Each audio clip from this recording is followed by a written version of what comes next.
అద్భుతమైన మంత్రం చెప్పుకొచ్చారు. కలియుగంలో అత్యంత సులభమైనటువంటి మార్గం గురుసేవ చేసే వారికి,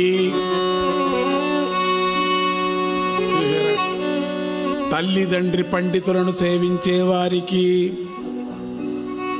గోవు, విష్ణువు, శివుడు, తులసి వీరిని సేవించే వారికి కలి దోషమంటదు. బ్రహ్మదేవుడు చెప్పినటువంటిది కలికి బోధిస్తున్నాడు.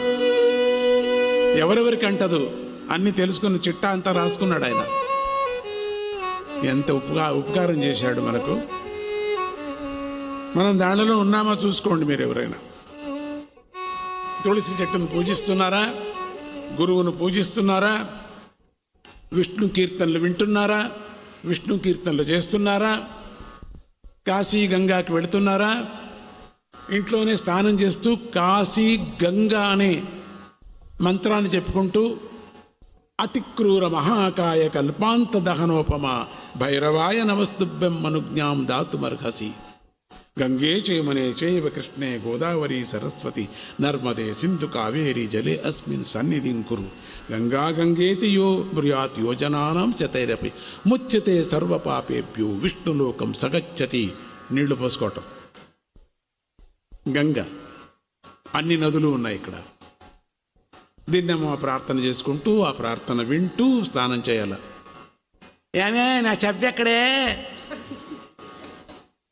అయ్యో నా టవల్ ఎవరో తీసుకున్నారా? అయ్యో ముందు వచ్చిన బాయిలర్లో నీళ్ళన్నీ కాజేశాడు దున్నపోతా. ఇదే అక్కడ చెప్పుకొని మాటలా. ముందుగా ఎందుకు లేదే? నువ్వు 5 గంటలకు లేచిపోయింటే స్నానం బాగా దొరికేది కదా నీకు. 8 గంటలకు దున్నపోతులాగా లేస్తే నీకు దొరుకుతుందే? ఏమీ ఉండదు అక్కడ.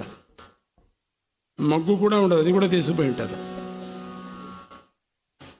వస్త్రంతో అన్ని తుడిచేసుకొని పోయి ఉంటారు. ఎవరు 5 గంటలకు లేస్తే నీళ్లు దొరుకుతాయి.